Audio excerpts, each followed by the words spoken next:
welcome to my YouTube channel. Do subscribe, like, and share.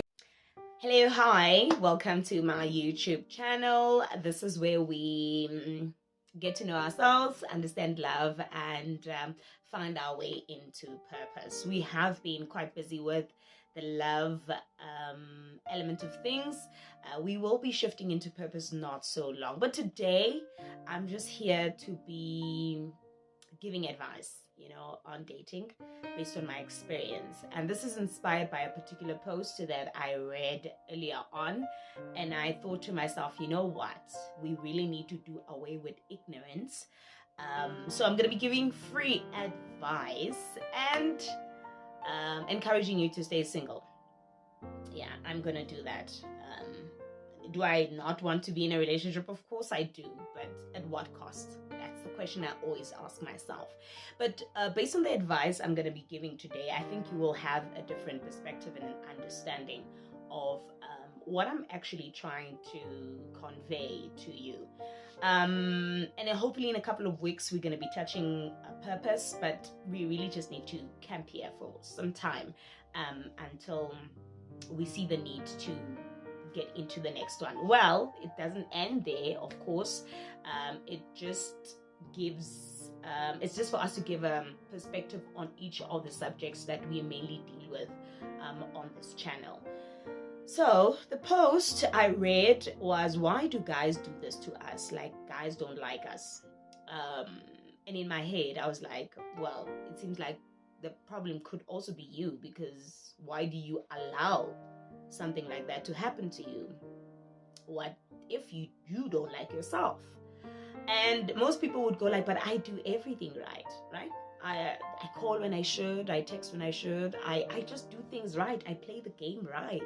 But it doesn't seem to work for me all the time. I used to think like that for the longest of time, always being the perfect one, if one is to put it like that. I always get things in order, and I love right, but I don't get to be loved, whatnot. But how does it come to a point where when you love right and you end up not really getting what you believe you deserve? And then I realized that there's an area of ignorance that we are overlooking as single people wanting to be in a relationship, or people who are in a relationship and expecting some kind of love, and when I say ignorance, I simply mean we study to be able to drive a car, right? You have to get your learner's license and your license. You don't just get into a car and drive. We study to become a doctor. You study for most, if not all, the careers that are out there. You don't just rock up and put on a lawyer regalia and think that I'm a lawyer. Well, in your head, not in reality. This is not career day at school. This is real life. So if I have a case and I want you to deal with it, you must be well equipped to be a lawyer, even if it's a doctor, whatever you may think of.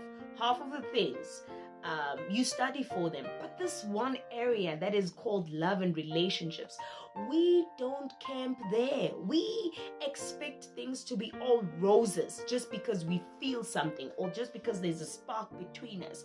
I can have a passion for media, I can have a passion for radio, whatever the case may be, but the passion is not enough if I'm not going to be equipping myself to be able to be excellent in what I want to do. But this is what we expect. This is what we expect. We expect to feel something, and after feeling something, voila, it has to work out. I felt it. Now things have to be okay. Now this relationship has to work. Let's really not fool ourselves. I think it's high time that we become realistic and dig deep into what is it that we are doing. Our ignorance is so loud that we have even come to a point of embracing it. Because the more you get to learn about what love really is, and what does it mean to be in a relationship with someone, and what does marriage entail, and what is expected of you. The perspective, the broadened perspective, minimizes your dating pool and eliminates things that are unnecessary when it comes to dating. You're not just gonna take any Tom, Dick, and Harry and make him your life partner with the information that you have received. You are really gonna assess things thoroughly because you know something about something. So for the longest of time, I thought it was someone that is not doing something right. But at some point, I sat down with myself and I was like, how much do you know about dating? What is your understanding about dating? And if you say you want to get married, Nongo, what do you mean? What does it mean to be married? What is expected of you?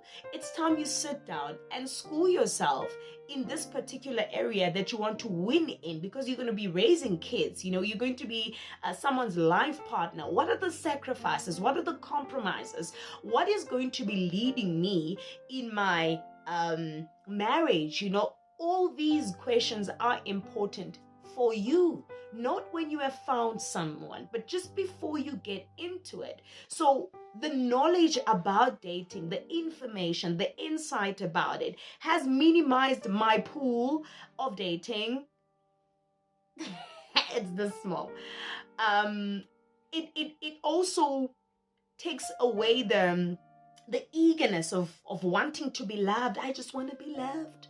I just want to be in a relationship. Now that you know what it takes, now that you hear people's experiences, now that you read certain books, now that you understand what your God says about the institution of marriage, it's like saying, oh, wait, I don't think it needed that much from me, So it means that you're no longer going to be doing it just for the fun of it, to pass time.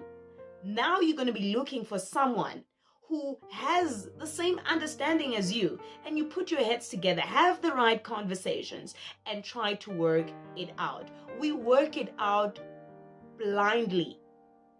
We choose to ignore things that are going to get to us in the long run because we want to be loved. We want to feel loved.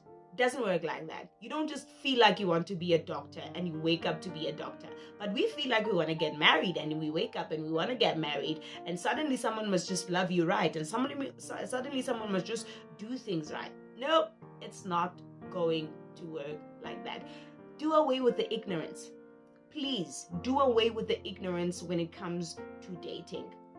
Do away with the ignorance when it comes to marriage. Listen to people's stories when they got married and why it didn't work.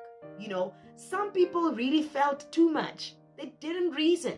They were not logical about it. Some people didn't know a thing about what they were doing. We are no longer in the 80s or 70s or 60s, where we had to make it work, because the information was a bit minimal. But the experiences of our parents and our great grandparents have taught us that there is more to love than just persevering. There is more to love than just holding it in for the kids. There's me. This is what I think. There's what I want. There is what I'm called for and then destined for. All these things need to be considered. So before you say someone did this to me, you did it also to yourself, because you tolerated something that you didn't tolerate out of ignorance. Stop turning the blind eye. Learn about dating. Learn about marriage. Just learn. We're not just going to have to make it work because it has to work. No. You're not going to wake up and just be loved by people in the media or whatever the case may be. Suddenly your work is excellent. No, the information you have gathered has helped you become excellent. The books you read have helped you become excellent. Of course, not everything in the book is going to work for you, but some information has to. So we need to really do away with ignorance. Let's take this dating thing as serious as we are taking our careers, as serious as we are taking raising kids, as serious as we are taking everything else. We are so casual about it to a point where it hurts us. It hurts the person that needs to face a life. It hurts the person that needs to deal with things. It hurts the person that needs to be healthy and sane. We don't love ourselves enough to actually pay attention to the things we really need to be paying attention to. So I thought I was going to give advice, but I thought maybe it was just like a venting session. On some, no. It's not always the other party. It's how uninformed you are. It's not just experience that's going to work. I've been through it. Maybe on the next one I'll give some specific advice, but for now, just do away with the ignorance, please, and let your dating pool be very small and be okay with that. Don't let the desire to be loved, the wanting to be loved, order your steps. Let your steps be ordered about the reality that comes with being in a relationship. Let your steps be ordered about the truth that comes with being married. Let your steps be ordered by the Lord, if you're a child of God. But other than that, I'm just here to say that I think I feel a bit better. So that post kind of rattled me a bit, but it's okay. But for us to really make it work, let's gear up. Let's know what we're doing. Let's know why we are doing it. Let's stop feeling like doctors when we actually have to not just feel like we want to be doctors, but actually study to be doctors. Well, is there a career for dating? No. But there are people out there who have the experience and who have gone through things where you can learn a thing or two and eliminate a couple of things that you really don't need when it comes to dating. No, guys. No. Not happy. But anyways, I hope it finds you out. Okay, so see you on the next one. I don't know what we're going to be dealing with next, but this one was really just like some freestyling thing of do away with ignorance, and let's get equipped and well informed about what we are doing. I'm out. See you on the next one.